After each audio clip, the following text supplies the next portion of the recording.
Jean-Claude Larcher. Je n'ai pas besoin de vous présenter à nos téléspectateurs puisque vous êtes un des auteurs orthodoxes de langue française les plus connus et les plus lus.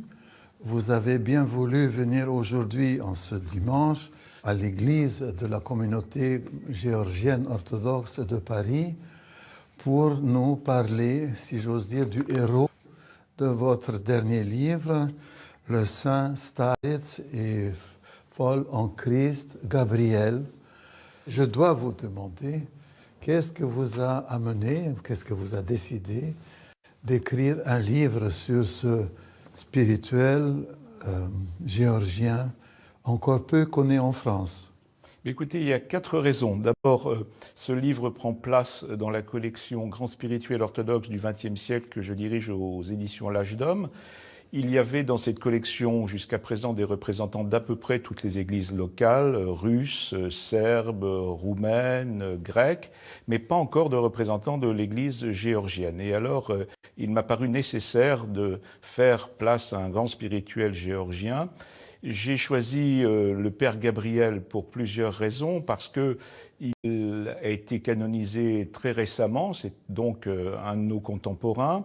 C'est quelqu'un qui a une vie très intéressante et très pittoresque, si je puis dire, puisqu'il a été canonisé dans la catégorie traditionnelle dans l'Église orthodoxe, mais peu représentée à l'époque moderne, des folles en Christ.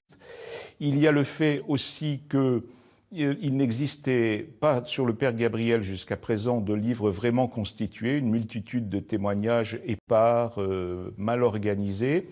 Et puis, enfin, la dernière raison est que j'ai un petit lien avec lui, puisque j'ai fait un certain nombre de voyages en Géorgie, et que chacun de mes voyages s'est terminé sur la tombe de Père Gabriel avant qu'il soit canonisé, que j'ai pu participer avec des amis, évêques ou prêtres, à des panichites célébrés sur sa tombe, et donc que j'ai pu rencontrer aussi à cette occasion des gens qui l'ont très bien connu, dont sa servante de cellule qui m'en a parlé plusieurs fois.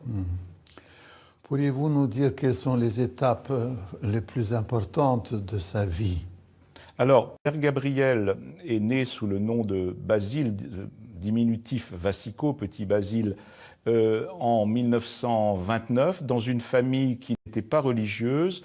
Son père était un membre du Parti communiste qui participait à la destruction d'églises.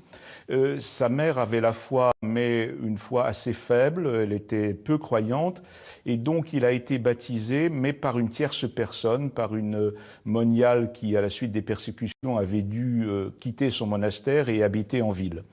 Et donc il a passé ses premières années sans éducation religieuse. Il a rencontré le christianisme à l'occasion d'une querelle de voisinage. Lorsqu'il avait 7 ans, il a entendu un de ses voisins qui disait à l'autre « Tu veux me crucifier comme le Christ ». Il n'avait jamais entendu parler du Christ. Cette histoire de crucifixion l'a intrigué. Et donc il s'est rendu seul, petit garçon, dans une église. Il voulait rencontrer le prêtre pour lui poser des questions. Le prêtre n'était pas présent à ce moment-là, mais le gardien de l'église lui a dit « Si tu veux savoir quelque chose sur le Christ, il faut lire le livre qui raconte tout sur lui, qui s'appelle l'Évangile ». Et donc, il a économisé le peu d'argent qu'on lui donnait de temps en temps et il a acheté un évangile et c'est devenu vraiment sa lecture favorite. C'est-à-dire, dès qu'il rentrait de l'école, le soir, il se précipitait sur l'évangile. Il passait de longues soirées à le lire, à le relire. Et puis, il a commencé, sur cette base, à développer une vie de piété, à prier, etc. Bon, c'était un garçon généreux, c'était un garçon qui aimait le silence, qui aimait la solitude, et c'était un garçon aussi très pur, et on le voyait parfois courir dans les rues de la ville entouré d'une nuée d'oiseaux gazouillants. C'était quelque chose de très exceptionnel, de très touchant, qui témoignait de cette familiarité qu'ont les saints ou les enfants innocents avec les animaux. Et à l'âge de 7 ans, il a donc commencé cette vie chrétienne, il l'a développée, et à l'âge de 12 ans, il a eu 2 visions. Une nuit, il a eu la vision d'un démon qui n'était pas seulement une vision en rêve, parce qu'il a été brusquement réveillé, il a vu un démon qui l'a frappé et sa mère l'a trouvé le lendemain matin inconscient auprès de son lit. Et peu de temps après, il a eu une vision de la croix et Père Gabriel a interprété plus tard cette vision comme annonçant tous les malheurs qu'il allait subir au cours de sa vie, toutes les persécutions qu'il allait endurer. Et donc, il a reçu en même temps que ces visions un charisme qu'il va garder toute sa vie, qui est le charisme de clairvoyance. C'est-à-dire, il a la capacité de lire dans les cœurs, mais aussi de voir certaines choses à distance. Et à ce moment-là, il y avait une guerre en Géorgie et les gens venaient le consulter pour avoir des nouvelles de leurs parents qui étaient au front. Et il leur disait, eh bien voilà, il est ici, à tel endroit, il est en bonne santé, ou il a été blessé, etc. Il a commencé à avoir ainsi une certaine réputation. Quel âge? Alors c'était à l'âge de 12 ans. Et étant très pieux, sa mère étant elle-même peu engagée dans la foi, il a commencé à être agacé par ce garçon tout le temps plongé dans l'Évangile, qui aussi commençait à avoir une influence spirituelle auprès des gens, qui priait toutes les nuits assez longuement. Et donc, un jour, elle était énervée, elle a pris son évangile et l'a jeté dans les toilettes. Et donc, il l'a récupéré, il a serré l'évangile contre lui, il s'est mis à pleurer. Et dans les heures qui ont suivi, au milieu de la nuit, il a décidé de quitter la maison familiale. Et alors, il s'est rendu à pied, tout seul, dans la nuit, dans un monastère proche, où on n'a pas pu le garder parce que c'était un monastère de femmes qui n'avait pas le droit d'héberger des enfants. Il est ensuite allé plus loin dans un monastère d'hommes qui ne pouvait pas le garder plus de 2 jours parce que c'était interdit à l'époque par les autorités locales. Et puis il a erré comme ça dans plusieurs monastères et il n'a pu rester dans aucun à cause des règlements en vigueur à l'époque. Mais il a eu dans un de ces monastères à Béthanie la possibilité providentielle de rencontrer 2 moines très saints, le père Jean et le père Georges, au monastère de Béthania, dont l'un, le père Jean, est devenu son père spirituel. Et ces 2 moines qui vivaient très pauvrement étaient des gens qui étaient tellement saints que le patriarcat de Géorgie, à la chute du communisme, les a canonisés tous les 2. Donc il a eu, dès l'âge de 12 ans, on peut dire, ce premier contact avec de saint Startsi, qu'il a ensuite d'ailleurs été régulièrement consulté pour sa vie spirituelle. Il a reçu un deuxième charisme, le charisme de prophétie, et il a converti comme ça énormément de gens au christianisme alors qu'il avait 13 ans, 14 ans. À l'âge de 15 ans, sa mère a retrouvé sa trace, l'a invité à revenir au domicile familial. Et là, il a commencé à fréquenter l'église. Il a eu une vie qui pouvait de nouveau être une vie de piété, que sa mère tolérait beaucoup mieux, parce qu'elle avait été évidemment très peinée par le fait qu'il ait abandonné la maison. Et il faut dire d'ailleurs que sa mère, à la fin de sa vie, deviendra moniale dans le même monastère où Père Gabriel finira ses jours. Donc on peut dire qu'il l'a amené aussi progressivement à la foi, que son exemple, sa piété a été pour sa mère une source ensuite de repentir, d'exemple, et qu'elle a aussi été très marquée par sa sainteté.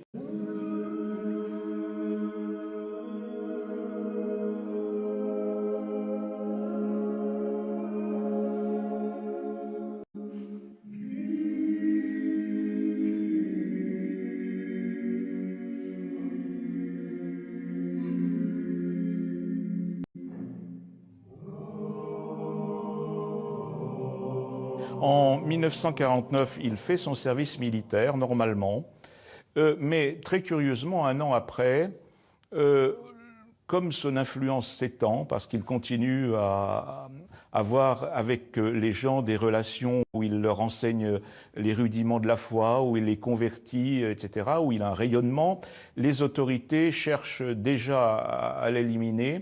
Donc on lui fait subir un examen psychiatrique et on le déclare fou, mais uniquement sur la base des 2 visions qu'il avait eues. hein. C'est-à-dire qu'évidemment, à l'époque, vous le savez, soviétique, que connaissait aussi la Géorgie, qui était un satellite de l'Union soviétique, on psychiatrisait tous les gens qui étaient dissidents ou qui, sur le plan religieux, avaient une influence trop forte sur leur entourage. Et donc, on lui a à ce moment-là versé une petite pension. Et il a pu donc, pendant un certain temps, commencer à fréquenter l'église, à servir à l'église de la cathédrale de Sion. Et finalement, sa piété a été remarquée et il a eu une vocation pour la vie monastique. Et on l'a tonsuré moine, on l'a ordonné diacre, puis ordonné prêtre. En 1955, il est affecté au monastère de Béthania, où il retrouve ses 2 startsi, mais le monastère doit fermer 1 an plus tard à cause des mesures prises par les autorités communistes. Il rejoint donc la ville de Tbilissi, où il est affecté à la cathédrale au centre de la ville comme prêtre. Mais il va se produire en 1965 un événement tout à fait important qui va avoir un grand écho non seulement en Géorgie mais également à l'extérieur. Le 1er mai, lors des célébrations qui sont particulièrement solennelles dans tous les pays communistes, il met le feu à un gigantesque portrait de Lénine qui est suspendu à l'immeuble du Parti communiste. Il a réussi à s'infiltrer à l'intérieur de l'immeuble et puis ce portrait, qui fait, je crois, une quinzaine de mètres, il l'allume, il met le feu et il crie à la foule « Vous adorez des idoles, le peuple géorgien a toujours été chrétien et c'est une honte pour lui d'adorer des idoles, c'est le Christ qu'il doit adorer. » On le saisit, il est évidemment emmené au bâtiment de la sécurité, on le roue de coups, on le torture, on l'emprisonne et peu après on l'enferme dans un hôpital psychiatrique. On établit un diagnostic, mais sans, où on le fait passer pour fou, mais sans pouvoir mettre en évidence autre chose que ces 2 visions qu'il avait eues précédemment et que l'on fait passer pour des délires. Il y a des interventions extérieures, un écrivain célèbre notamment intervient pour lui, quelques journalistes à l'étranger ont eu vent de cette affaire et font du bruit dans les journaux occidentaux. Il aurait dû normalement passer le reste de sa vie dans cet hôpital psychiatrique et à la suite, si vous voulez, de ce bruit, de ces interventions, on l'en fait sortir. Mais à ce moment-là, il n'a plus aucun moyen pour survivre. Il est exclu par l'Église. Il est exclu aussi par toutes les autorités civiles. Il ne peut trouver aucun emploi. Les commerçants même refusent de l'embaucher comme vendeur, les artisans comme ouvrier. Et donc, il est condamné à ce moment-là à mendier. Et il a du mal même de recevoir des aumônes de la part des gens parce que beaucoup de gens ont peur de se voir pris en flagrant délit d'avoir des relations avec cet homme qui est complètement ostracisé. Donc il mène une vie extrêmement misérable. Et cette vie de pauvreté extrême, nous en avons un témoignage touchant que je voudrais vous lire, si vous voulez, parce que c'est un passage de mon livre qui vraiment est très émouvant. Quelque temps après, le père Gabriel retourna à Tbilissi, où il fut réduit à mendier à la porte des églises où c'était possible, car souvent les prêtres le chassaient pour ne pas avoir d'histoire. Seuls les gens qui n'avaient jamais entendu parler de lui consentaient à lui faire l'aumône. Il mangeait alors rarement à sa faim. Pendant un temps, il se rendait la nuit sur un terrain vague situé à l'arrière d'une fabrique de gâteaux où celle-ci avait ses poubelles et jetait ses déchets. Il rapportait chez lui des débris de pâtisserie fortement colorés de rouge, de jaune, de bleu ou de vert, les plaçait sur une assiette et se disait « Certainement, c'était autrefois un beau gâteau ». Il les bénissait, les mangeait et rendait grâce à Dieu. Mais il ne pouvait pas se nourrir uniquement de ces restes pleins de sucre et de colorants. Souvent, il se plaçait devant l'assiette qui les contenait, buvaient du thé et mangeaient un morceau de pain noir séché, et il les emportait dehors en disant « Je vais nourrir les oiseaux, ils feront un banquet royal ».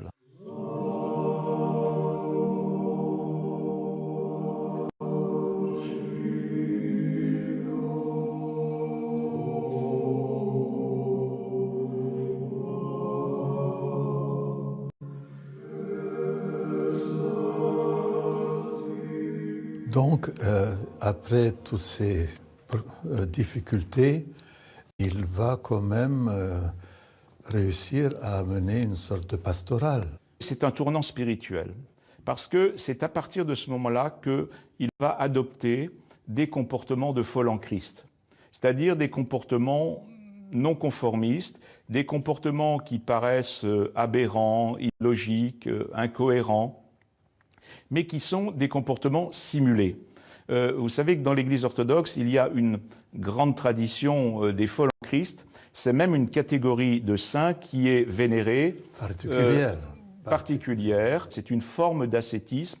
C'est-à-dire que ce sont des gens, il y en a dans tous les pays orthodoxes, il y en a eu surtout en Russie, mais aussi en Grèce dans les premiers siècles.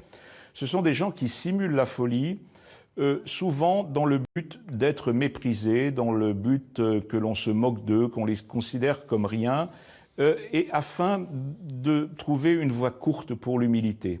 Et puis, il arrive un moment où, si vous voulez, sa situation de très grande pauvreté émeut en particulier l'actuel patriarche Élie II, qui était à ce moment-là évêque dans une autre éparchie, loin de Tbilissi, mais qui avait la responsabilité du séminaire qui était rattaché au couvent de Samtavro. Et donc, il réussit à lui avoir une affectation comme prêtre, on peut dire suppléant, dans ce monastère. Donc, il va s'installer là et il va, en fait, pendant un certain nombre d'années, avoir une activité très spéciale. C'est-à-dire que d'une part, il va essayer de donner de la vie à tous les monastères, à toutes les églises qui sont abandonnées en Géorgie. Il n'y avait plus beaucoup de monastères et d'églises qui étaient ouverts. Et donc, avec des petits groupes de fidèles, avec parfois une ou deux moniales, parfois seuls, il va successivement dans les différentes églises et les monastères abandonnés pour y célébrer la liturgie ou pour y faire un office, pour y maintenir une étincelle de vie. Deuxièmement, il va dans les décharges publiques pour récupérer tous les objets liturgiques que les gens qui ne sont plus croyants jettent ou que les militants athées qui ont détruit des églises jettent à foison. Et ça, c'est une œuvre qu'il avait déjà commencé quand il était tout petit. Et ce que j'ai oublié de dire, mais qui est important aussi, c'est que depuis 1952, il avait commencé à construire dans la cour de sa maison familiale une petite église avec des matériaux récupérés partout et une toute petite cellule pour se loger, et que dans cette église, il accrochait partout toutes ces icônes qu'il récupérait. Et ceux qui ont visité son église pendant cette période voyaient un véritable bric-à-brac, si l'on peut dire, d'objets religieux entassés partout, parce qu'il y en avait tellement, et son église était tellement petite que vraiment, il était difficile pour lui de les mettre en ordre. Mais c'est touchant aussi de voir ce soin qu'il prenait de l'Église à une époque où elle était dans un état de délabrement considérable. Et donc, il va continuer aussi cette œuvre, étant à Samtavro, et puis va se développer la fonction de père spirituel, charismatique. Il va utiliser ces charismes de clairvoyance et de prophétie qu'il a conservés, et aussi ces gestes et ces façons d'être de folle en Christ pour continuer à enseigner aux gens la vie spirituelle, pour les amener parfois au christianisme, pour les aider à renforcer leur foi, pour les aider à approfondir leur vie spirituelle. Beaucoup de gens vont aller le consulter à ce moment-là, mais il va parfois aussi se signaler par un certain nombre de comportements qui pourront paraître parfois choquants, parfois scandaleux, mais qui seront des occasions de remise en place pour des gens qui ne se comportent pas comme il faut, et qui seront des enseignements sous un mode, si vous voulez, très particulier, qui n'aurait pas été aussi efficace s'il avait été le mode ordinaire. Cette folie en Christ, ça n'est pas non plus une simple réputation que certaines personnes l'ont faite, si vous voulez, mais c'est quelque chose qui a vraiment été reconnu par l'Église, puisqu'il a été vraiment canonisé dans la catégorie des folles en Christ. Donc c'est une reconnaissance vraiment de l'Église qu'il était un authentique folle en Christ.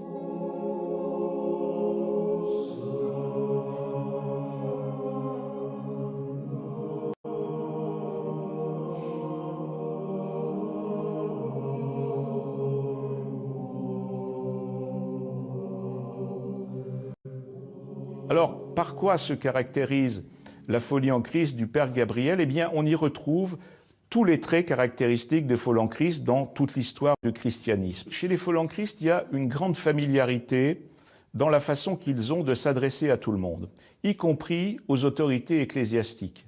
Il est arrivé, par exemple, que Père Gabriel intervienne dans des services liturgiques pour remettre en place un prêtre qui se comportait mal.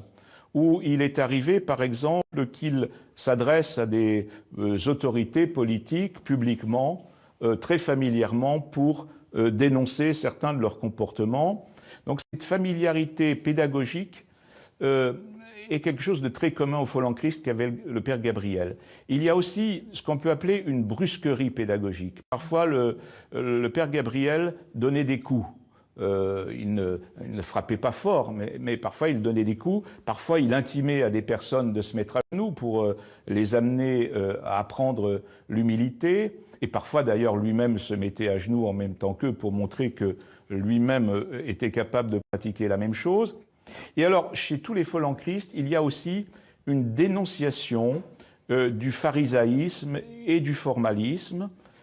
Et donc, je voudrais vous donner quelques exemples de la façon dont opérait à cet égard le Père Gabriel. S'il vous plaît.